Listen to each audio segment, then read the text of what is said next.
ಇನ್ನು ಬೆಂಗಳೂರಲ್ಲಿ ಗ್ಯಾಸ್ ಸಿಗದೆ ಆಟೋ ಚಾಲಕರು ಕೂಡ ಕಂಗಾಲಾಗಿದ್ದಾರೆ. ಎಲ್ಪಿಜಿ ಲಭ್ಯತೆ ಇಲ್ಲದೆ ಹಲವು ಬಂಕ್ಗಳು ಈಗಾಗಲೇ ಬಂದಾಗಿದೆ. ಮಡಿವಾಳದಲ್ಲಿರುವಂತಹ ಆಟೋ ಎಲ್ಪಿಜಿ ಬಂಕ್ ಕಂಪ್ಲೀಟ್ ಬಂದಾಗಿದೆ. ಹೀಗಾಗಿ ಆಟೋ ಚಾಲಕರು ಗ್ಯಾಸ್ ಸಿಗದೆ ನಿರಾಸೆಯಿಂದ ವಾಪಸ್ ಆಗ್ತಿದ್ದಾರೆ. ಬಂಕ್ಗಳ ಹುಡುಕಾಟದಲ್ಲಿ ಸದ್ಯ ಆಟೋ ಚಾಲಕರು ನಿರತರಾಗಿದ್ದಾರೆ. ಎಲ್ಲಾದರೂ ಒಂದು ಕಡೆ ಗ್ಯಾಸ್ ಸಿಗುತ್ತಾ ರೀಫಿಲ್ಲಿಂಗ್ ಮಾಡ್ಕೊಳ್ಳೋಣ ಅಂತ. ಆಟೋದಲ್ಲಿ ಎಲ್ಪಿಜಿ ಖಾಲಿಯಾದ ಕಾರಣ ಒಂದಷ್ಟು ಆಟೋಗಳು ಕೂಡ ಬಂಕ್ನಲ್ಲೇ ನಿಲುಗಡೆಯಾಗಿದೆ. ಒಂದು ಬಂಕ್ನಿಂದ ಇನ್ನೊಂದು ಬಂಕ್ಗೆ ಸುತ್ತಿದ್ರೂ ಕೂಡ ಎಲ್ಲೂ ಕೂಡ ಬಂಕ್ಗಳು ಕ್ಲೋಸ್ ಆಗಿರೋದು ಕಾಣಿಸ್ತಾ ಇದೆ ಬಿಟ್ಟರೆ ಗ್ಯಾಸ್ ಲಭ್ಯತೆ ಇಲ್ಲ. ಹೀಗಾಗಿ ಎಷ್ಟೋ ಆಟೋಗಳು ಈಗಾಗಲೇ ನಿಂತಿದೆ. ಹಲವು ಬಂಕ್ಗಳಿಗೆ ಈಗಾಗಲೇ ಬೀಗ ಬಿದ್ದಿದೆ. ಗ್ಯಾಸ್ನ ಕೊರತೆ ಆಟೋ ಚಾಲಕರಿಗೂ ಕೂಡ ತಟ್ಟುತ್ತಾ ಇದೆ. ಪ್ರಯಾಣಿಕರನ್ನು ಬಿಟ್ಟು ಈಗ ಗ್ಯಾಸ್ ಹುಡುಕೋದಕ್ಕೆ ಆಟೋ ಚಾಲಕರು ಸುತ್ತಾಡಬೇಕಾಗಿರುವಂಥ ಪರಿಸ್ಥಿತಿ ನಿರ್ಮಾಣ ಆಗಿದೆ. ಯಾಕಂತ ಹೇಳಿದ್ರೆ ಗ್ಯಾಸ್ ಅಭಾವ ಆಗಿರೋದ್ರಿಂದ ದಿನನಿತ್ಯದ ಅವರ ಸಂಪಾದನೆಗೆ ಅದು ಹೊಡೆತ ಬಿದ್ದಿದೆ. ಇದಕ್ಕೆ ಸಂಬಂಧಪಟ್ಟ ಹಾಗೆ ನಮ್ಮ ಪ್ರತಿನಿಧಿ ಲಕ್ಷ್ಮೀ ನರಸಿಂಹ ಒಂದು ಪ್ರತ್ಯಕ್ಷ ವರದಿ ಕೊಟ್ಟಿದ್ದಾರೆ, ನೋಡೋಣ. ಬೆಂಗಳೂರಿನ ಹಲವು ಆಟೋ ಎಲ್ಪಿಜಿ ಬಂಕ್ಗಳು ಬಂದಾಗಿದ್ದಾವೆ. ಹೀಗಾಗಿ ಆಟೋ ಚಾಲಕರು ಕಂಗಾಲಾಗ್ತಾ ಇದ್ದಾರೆ. ಕೆಲಸ ಮಾಡೋದು ಆಟೋ ಓಡಿಸೋದನ್ನ ಬಿಟ್ಟು ಬಂಕ್ಗಳನ್ನ ನೋಡ್ಕೊಳ್ಳೋದೇ ಅವ್ರದ ಕೆಲಸ ಆಗ್ಬಿಟ್ಟಿದೆ. ಹುಡುಕಾಟವನ್ನ ಮಾಡ್ತಾ ಇದ್ದಾರೆ. ನನಗೆ ಸದ್ಯಕ್ಕೆ ಬೆಂಗಳೂರಿನ ಮಡಿವಾಳದಲ್ಲಿರ್ತಕ್ಕಂಥ ಒಂದು ಗ್ಯಾಸ್ ಬಂಕ್ ಮುಂದೆ ಇದ್ದೀನಿ. ಆಟೋ ಎಲ್ಪಿಜಿ ಗ್ಯಾಸ್ ಬಂಕ್ ಇದು. ಮಡಿವಾಳದಲ್ಲಿರ್ತಕ್ಕಂಥ Saptagiri enterprises super gas franchise auto LPG gas ಅನ್ನು ನೋಡ್ತಾ ಇದ್ದೀರಾ. ಇದು ನಿನ್ನೆಯಿಂದ ಕೂಡ ಬಂದಾಗಿದೆ.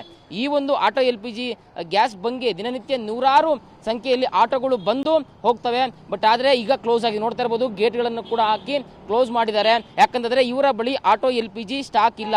ಹೀಗಾಗಿ ಅನಿವಾರ್ಯ ಕಾರಣಗಳಿಂದಾಗಿ ಬಂಕ್ ಅನ್ನ ಮುಚ್ಚಿದ್ದಾರೆ. ಯಾವಾಗ ಸ್ಟಾಕ್ ಬರುತ್ತೆ ಅಂತ ಇದಿರ್ತಕ್ಕಂಥ ಸಿಬ್ಬಂದಿಯೂ ಕಾಯ್ತಾ ಇದ್ದಾರೆ. ನೂರಾರು ಆಟೋ ಚಾಲಕರು ಕೂಡ ಕಾಯ್ತಾ ಇದ್ದಾರೆ. ಹೀಗಾಗಿ ಇಲ್ಲಿಗ ಪರದಾಟ ಶುರುವಾಗಿದೆ. ಆಟೋ ಚಾಲಕರು ಕೆಲಸ ಮಾಡೋದನ್ನ ಬಿಟ್ಟು ಎಲ್ಲೆಲ್ಲಿ ಬಂಕ್ಗಳು ಇಲ್ಲಿ ಸ್ಟಾಕ್ ಇದಾವೆ ಅನ್ನೋದನ್ನೇ ನೋಡೋದು ಕೆಲಸ ಆಗ್ಬಿಟ್ಟಿದೆ. ನೀವು ಬೋರ್ಡನ್ನು ಕೂಡ ಗಮನಿಸ್ತಾ ಇದ್ದೀರಾ. ಆಟೋ ಗ್ಯಾಸ್ ಸಿಬ್ಬಂದಿ ಈ ಒಂದು ಮಾಹಿತಿಯನ್ನು ಕೊಟ್ಟಿದ್ದಾರೆ. ಪ್ರಸ್ತುತ ಜಾಗತಿಕ ಎಲ್ಪಿಜಿ ಸರಬರಾಜು ಪರಿಸ್ಥಿತಿಯ ಒಂದು ಪರಿಣಾಮದಿಂದಾಗಿ ಈ ಸ್ಟೇಷನ್ನಲ್ಲಿ ಲಭ್ಯತೆ ಕೊರತೆ ಇದೆ. ಹೀಗಾಗಿ ಸೇವೆ ಕೊಡೋಕ್ಕೆ ಆಗ್ತಾ ಇಲ್ಲ ಅಂತಕ್ಕಂಥ ಮಾತನ್ನ ಹೇಳ್ತಾ ಇದ್ದಾರೆ. ಇನ್ನು ಬಂಕ್ನ ಒಬ್ರು ಸಿಬ್ಬಂದಿ ಇದೆ, ಅವ್ರನ್ನು ಕೂಡ ಮಾತಾಡ್ತಾ ಹೋಗ್ತೀನಿ. ಸರ್, ಬಂಕು ಯಾವಾಗ ಕ್ಲೋಸ್ ಆಯಿತು, ಯಾಕಾಗಿ ಕ್ಲೋಸ್ ಆಯಿತು ಅಂತ? ಸರ್, ನೈಟು 11 ಗಂಟೆಗೆ ಕ್ಲೋಸ್ ಆಗಿದೆ ಸರ್. ಬರೋದು ಇವತ್ತು ಮಧ್ಯಾಹ್ನ ಬರ್ಬೋದು, ಇಲ್ಲಾಂದ್ರೆ ಸಾಯಂಕಾಲ ಬರುತ್ತೆ ಸರ್. ಅವರು ಜಾಸ್ತಿ ರೇಟ್ ಆಗಿದೆ, ಏನಪ್ಪ ಪ್ರಾಬ್ಲಮ್ ಅಂತಾರೋ. ಸರ್, ನಮ್ಗೆ ಗೊತ್ತಿಲ್ಲ, ನಾವು ಕೂಲಿ ಮಾಡೋರು. ಓನರ್ ಹತ್ರ ಮ್ಯಾನೇಜರ್ ಹತ್ರ ಮಾತಾಡಿ ಸರ್ ಅಂತೀವಿ, ಅಷ್ಟೇ ಸರ್.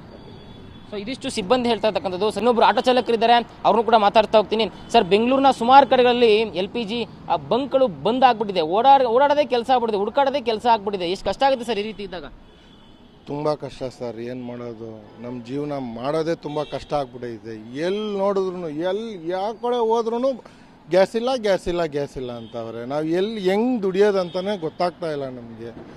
ಬೆಳಗ್ಗೆ ನಾವು ಎತ್ತಿದ್ರೆ ಡೈಲಿ ದುಡಿಯೋದೇ 500-600 ರೂಪಾಯಿ ಅಷ್ಟೇ. ಅದಕ್ಕೆ ಮೇಲೆ ಆಗ್ತಾನೇ ಇಲ್ಲ. ಈ 2 ವೀಲರ್ ಬಿಟ್ಟಾಗಿಂದನೂ ತುಂಬ ಬಾಧೆ ಆಗ್ಬಿಟ್ಟೈತೆ ನಮಗೆ. ಏನು ಮಾಡೋದಂತಲೇ ಗೊತ್ತಿಲ್ಲದೆ ನಾವು ತುಂಬ ಕಷ್ಟಪಡ್ತಾ ಇದ್ದೀವಿ. ಆಟೋ ಡ್ರೈವರ್ ಎಲ್ಲರೂ ತುಂಬ ಕಷ್ಟಪಡ್ತಾವ್ರೆ.